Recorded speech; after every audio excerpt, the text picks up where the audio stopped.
Imaginen esto, año 1815, la batalla de Waterloo. Una bala francesa les destroza la rodilla. Yacen en el barro y sobre ustedes se inclina el cirujano del regimiento.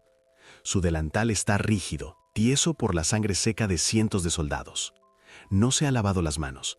De hecho, él cree que el pus loable ayuda a la curación. En su mano tiene una sierra, con la que hace un minuto amputó la pierna a un soldado de caballería, sin anestesia, solo un vaso de brandy barato y una correa de cuero entre los dientes. Lo más probable es que en 3 días mueran delirando por la fiebre de la gangrena. Ahora rebobinemos el tiempo. Año 100 de nuestra era, la frontera romana en Germania. Un dardo bárbaro se clava en su muslo, pero aquí todo es diferente. El médico romano no huele a podredumbre, sino a vinagre fuerte. Sus manos están limpias. Lava la herida con vino caliente, les da a beber una tintura de opio y toma en sus manos un instrumento de bronce. No da a cerrar, va a reparar. Coserá los vasos sanguíneos, pondrá puntos y en un mes estarán de nuevo en formación. ¿Cómo sucedió esto? ¿Por qué entre el siglo I y el XIX la medicina en el campo de batalla no progresó, sino que se degradó al nivel de un matadero? ¿Por qué un legionario romano tenía más posibilidades de sobrevivir que un soldado de Napoleón? Los romanos trataban la medicina como ingenieros. Su sistema se basaba en 3 pilares. Primero, el soldado es una inversión costosa. Perder a un profesional por una infección significa quemar el dinero del tesoro público. Segundo, las herramientas. Sus bisturíes y pinzas eran tan perfectos que el diseño no cambió en 2000 años. Y tercero, una higiene paranoica. No sabían de microbios, pero lo inundaban todo con vinagre y amaban esterilizar los instrumentos al fuego abierto. El fuego para ellos era casi una forma sagrada de purificación. La suciedad para un romano era un signo de barbarie, algo del mundo de los germanos sin lavar entre el estiércol y no de una persona civilizada. Y este esnovismo, casualmente, trabajaba a favor de la supervivencia tanto como el acero. Analicemos cómo funcionaba esta fábrica de reparación de personas. Miren al legionario no como un soldado, sino como una línea en un informe financiero. Le cruje el cinturón de cuero. A los anillos de hierro de la cota de malla se les ha pegado el sudor y el polvo de la marcha. En el cinto tintinea el gladius. Cada detalle es dinero. Hierro, cuero, grano, vino. El tiempo de los instructores, el salario. Pero lo más caro está escondido bajo la armadura. Años de instrucción, disciplina. La habilidad de no huir cuando hacia la formación vuela un muro de escudos bárbaros. Para criar a un combatiente así, primero hay que sacarlo de la aldea, alimentarlo, enseñarle a mantener la formación, obligarlo a levantar el escudo y estocar con la espada miles de veces, hacerlo correr bajo el calor con el equipo completo. Durante años. El equipamiento es un gasto único, pero la preparación es una inversión. Y cuanto más viejo es el soldado, cuantas más cicatrices tiene en el cuerpo, más caro es. Un veterano, que por el sonido entiende cuándo la formación está cediendo, vale por una decena de reclutas verdes. Ahora imaginen a la milicia bárbara. El jefe sopla el cuerno, de las aldeas llegan los campesinos. Uno tiene una horca, otro un hacha, otro el escudo del abuelo. Hoy arra la tierra, mañana es guerrero. Si muere, tomarán a su hermano. Nadie cuenta cuánto costó ese hombre. No costó casi nada, es material prescindible. Roma no tenía ese lujo. Si un legionario muere, no se puede simplemente arrancar al primero que pase del campo para ponerlo en su lugar. El centurión entendía esto con la piel. Cuando después de la batalla caminaba entre los cuerpos caídos, no veía solo sangre, sino números. Allí yace el chico al que enseñó durante 2 años a mantener la línea bajo una lluvia de flechas. Y allá está el viejo lobo, que ha visto 3 campañas y sabe cómo evitar que la legión se desmorone en un pantano. Perderlos porque alguien no vendó la herida a tiempo no es solo doloroso, es estúpidamente poco rentable. Los romanos sabían pensar de manera cínica.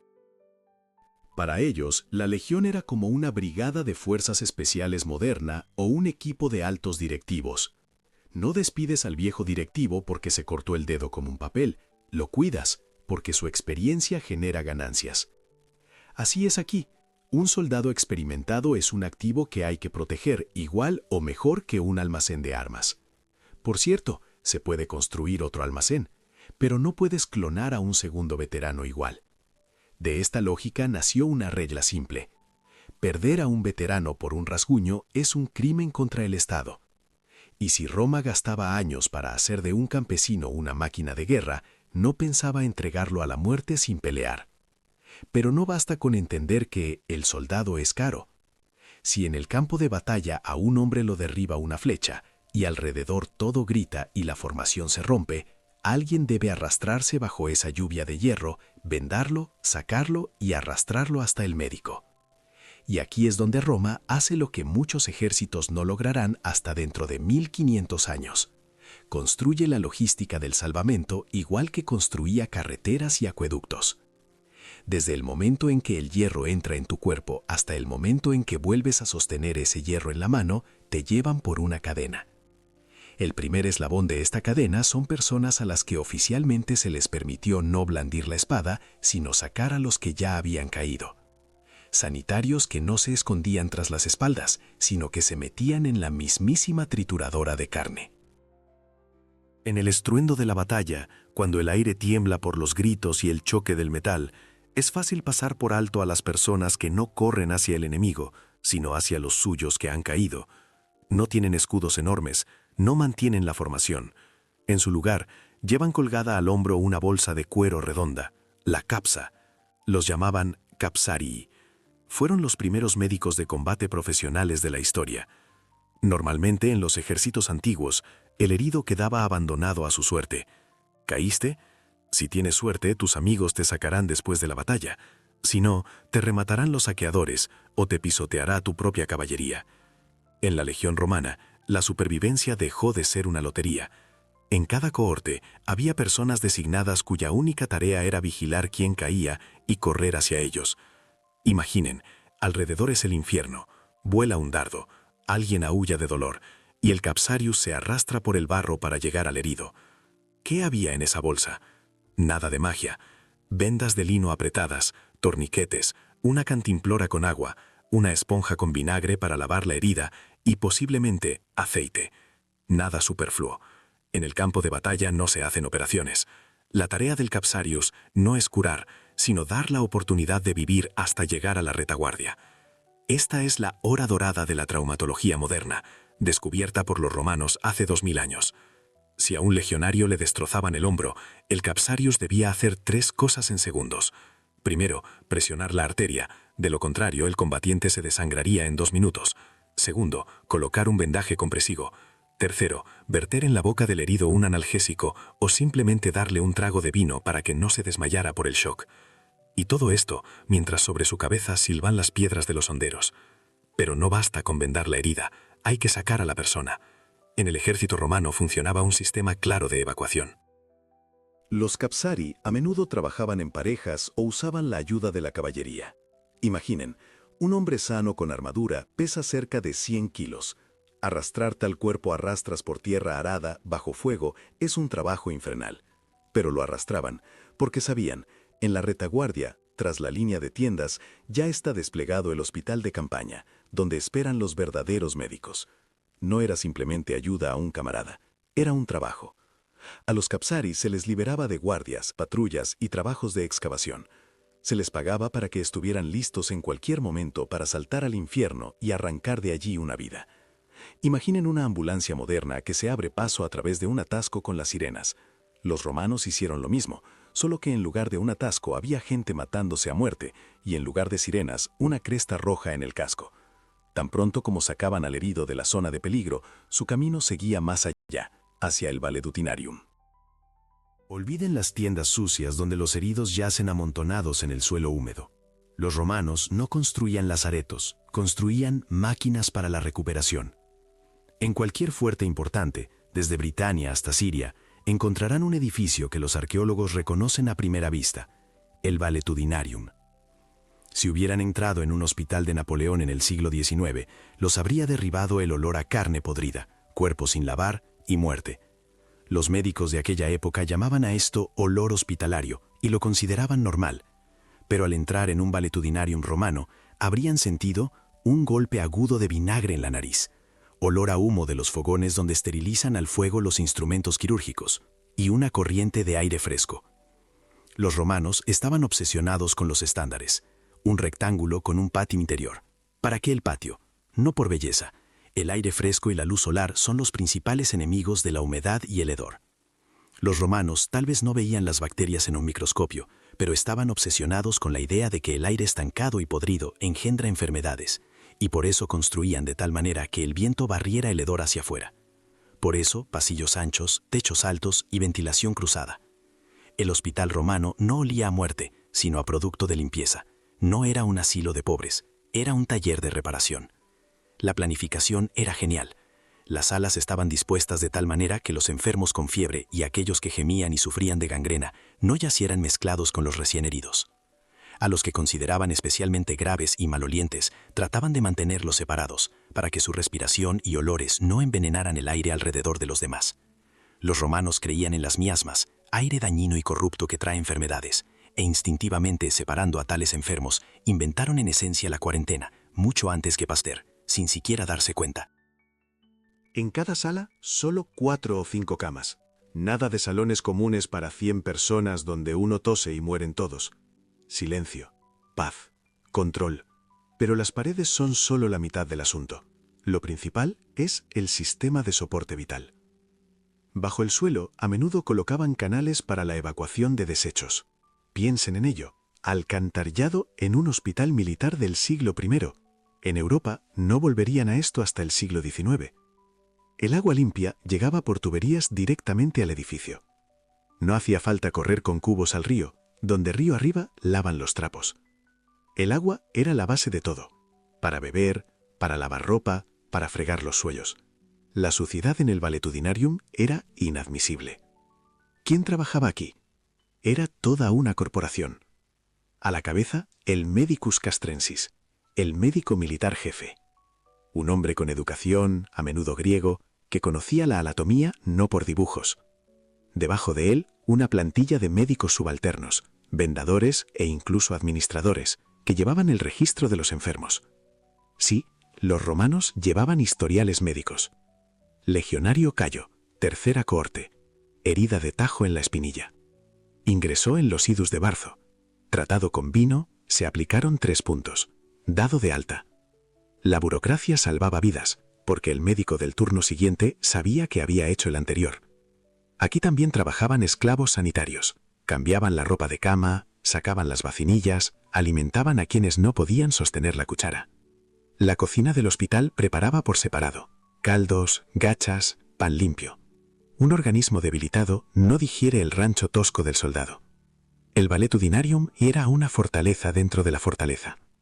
Aquí traían cuerpos destrozados, y salían de aquí, apoyándose en un bastón, soldados listos para volver a la formación. Pero para reparar a una persona, no bastan paredes y caldo, se necesitan herramientas.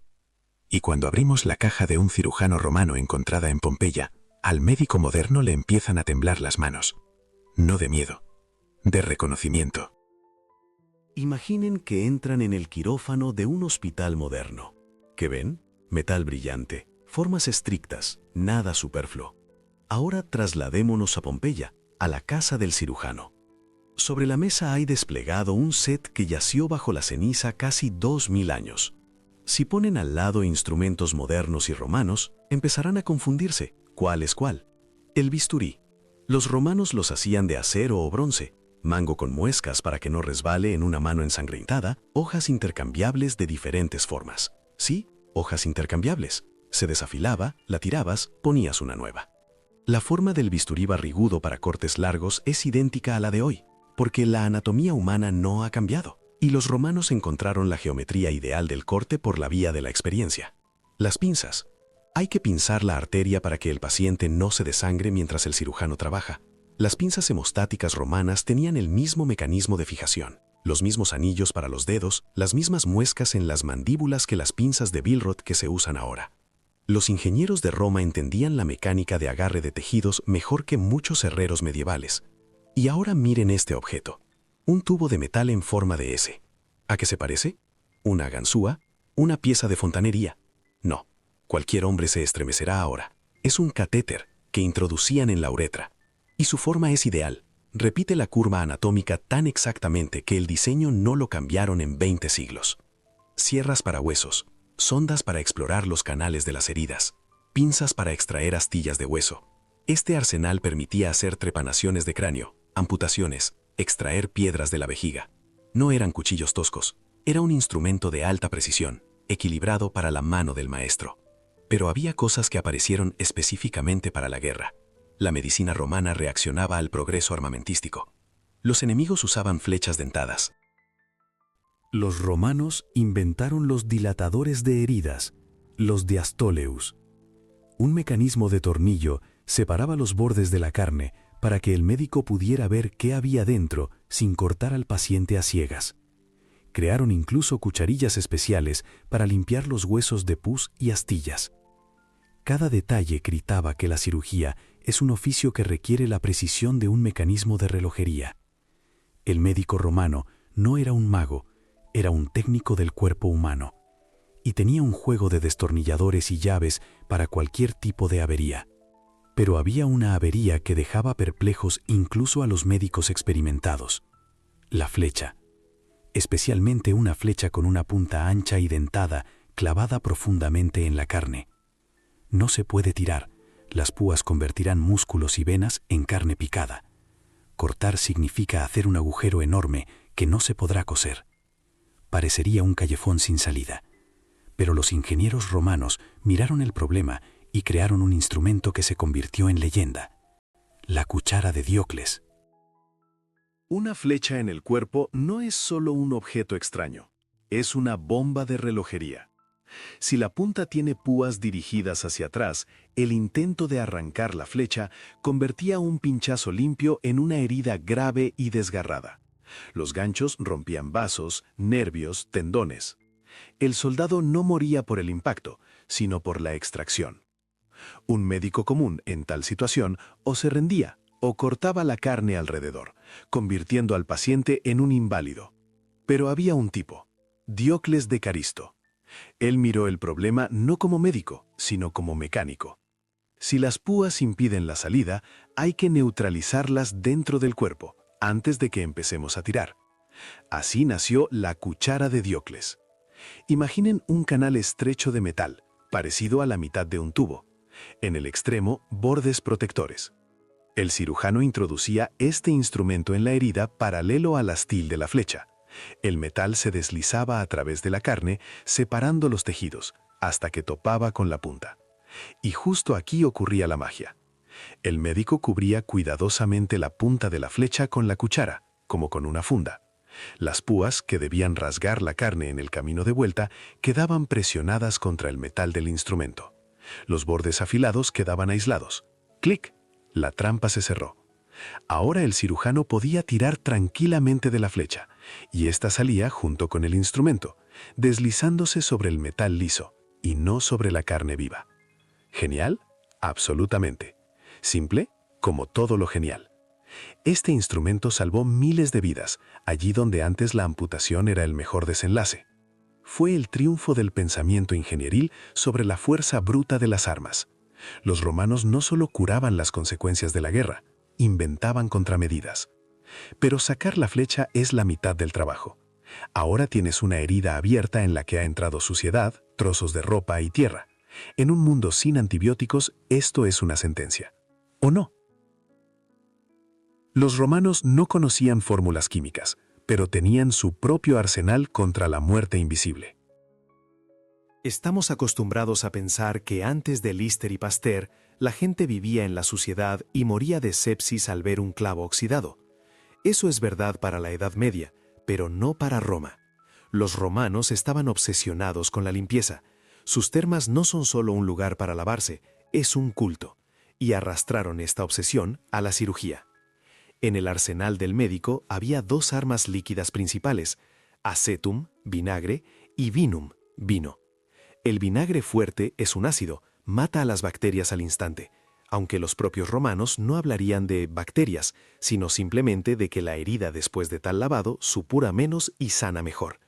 El vino, especialmente el viejo y fuerte, funcionaba como un antiséptico alcohólico. Las heridas se lavaban antes de la operación, durante y después. Escocía tanto que salían chispas de los ojos, pero eso salvaba la vida. La segunda arma, el fuego. Los instrumentos antes de la operación a menudo se calentaban al rojo o se rociaban con agua hirviendo. De nuevo, pura experiencia empírica. Si el cuchillo ha pasado por el fuego, da menos problemas. Usaban incluso miel, un antibiótico natural que no deja que las bacterias se multipliquen. Los vendajes con miel se aplicaban sobre heridas limpias, creando una barrera para la infección. Manos limpias, agua limpia, que en la legión valoraban por encima del vino.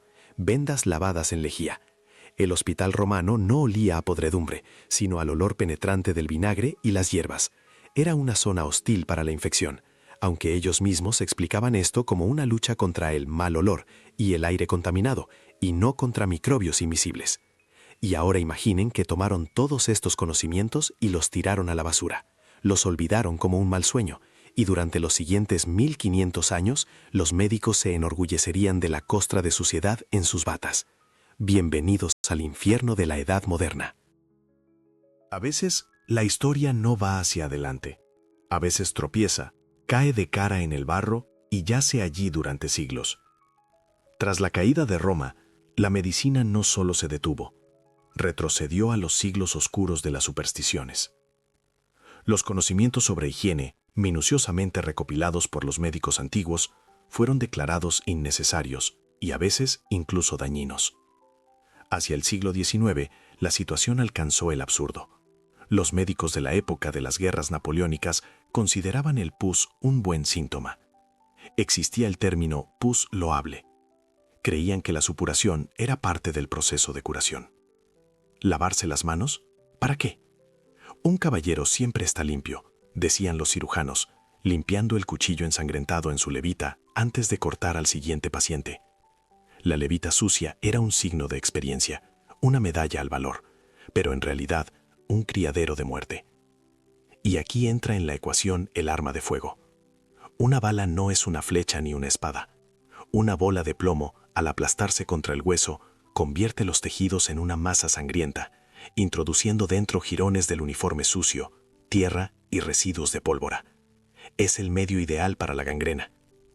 El romano recibía un corte limpio de espada que se podía lavar y coser. El soldado en Waterloo recibía una herida contusa con hueso destrozado, en la que inmediatamente metían dedos sucios.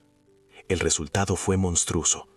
La mortalidad por heridas en las extremidades en el siglo XIX se disparó. Si la bala daba el hueso, el resultado era uno, amputación. Y una amputación sucia, rápida, en cadena. Los cirujanos competían en velocidad. La Rey, el cirujano de Napoleón, podía cortar una pierna en 2 minutos. Era necesario para que el paciente no muriera de shock por dolor, pues no había anestesia. Paradoja.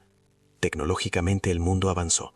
Aparecieron cañones y fusiles, pero el soldado moría de infecciones con más frecuencia que el legionario de César. Aprendimos a matar más eficazmente, pero olvidamos cómo salvar. Un médico romano, al ver un lazareto del año 1815, lo habría quemado hasta los cimientos, junto con sus colegas, tomándolos por plagas. Por cierto, sobre el shock por dolor. Existe el mito de que en la antigüedad simplemente golpeaban al paciente en la cabeza con un garrote o le daban vino hasta la inconsciencia, como diciendo, sufre en silencio, eres un hombre. Eso es mentira. Los romanos no eran sádicos, eran pragmáticos. Gritar y moverse bajo el cuchillo del cirujano entorpece el trabajo. Olviden las escenas de cine donde le meten al héroe un trozo de madera en los dientes. La farmacología romana era más potente de lo que se suele pensar.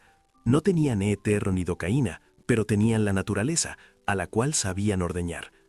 El calibre principal, la adormidera de opio. Los romanos conocían perfectamente sus propiedades. El jugo espeso de las cabezas de amapola se secaba, se hacía bolitas y se disolvía en vino. Es un potentísimo analgésico y sedante. El paciente que tomaba tal tintura no perdía el conocimiento completamente, como con la anestesia general, pero caía en un profundo estupor. El dolor se volvía lejano, sordo, algo de fondo. No gritaba, simplemente se calmaba. El segundo componente, la mandrágora, una raíz envuelta en mística que en realidad contenía escopolamina e iosiamina. En la dosis correcta provoca sueño y amnesia. Una persona podía sobrevivir a una operación y luego recordar vagamente qué había pasado. También estaba el beleño y las semillas de lechuga. Dioscórides, médico militar de la época de Nerón, describía recetas de esponjas soporíferas. Impregnaban una esponja marina con una mezcla de opio, mandrágora y cicuta. La secaban y antes de la operación la remojaban en agua caliente y daban a respirar los vapores o la ponían bajo la nariz. Claro, era un riesgo. La línea entre el paciente no siente nada y el paciente ha dejado de respirar era delgada, pero los médicos experimentados sabían mantener el equilibrio. El objetivo principal era inmovilizar, para que el cirujano pudiera hacer ese corte de joyería sin temor a que la mano le temblara por las convulsiones del enfermo. Así que el leído romano yacía en la mesa no en agonía, sino en una niebla narcótica, y cuando la operación terminaba, le esperaba una prueba no menos importante, el regreso a la formación, porque Roma no necesitaba inválidos pensionados, Roma necesitaba soldados en la legión. En el mundo moderno, el alta del hospital es el fin del tratamiento. En Roma, era solo el comienzo del trabajo. Recuerden, el soldado es una inversión. Si después de la operación cojea y no puede sostener el escudo, el dinero se ha gastado en vano. Nada de túmbate y descansa un mes. Tan pronto como la herida cicatrizaba, comenzaba la fisioterapia.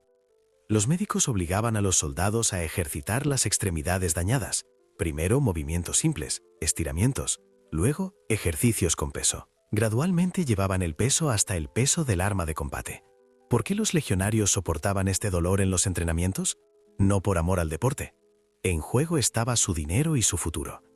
Si la comisión declaraba al soldado no apto, podía recibir una pequeña ayuda, pero si no se recuperaba por completo, arriesgaba perder el premio mayor, la parcela de tierra por la que había trabajado 20 años. Roma no pagaba por debilidad. O vuelves a la formación y recibes tu tierra, o vas a la miseria. Por eso ejercitaban las piernas heridas con la tenacidad de los condenados. Luchaban por su pensión. En el hospital, alimentaban a los heridos mejor que a los sanos.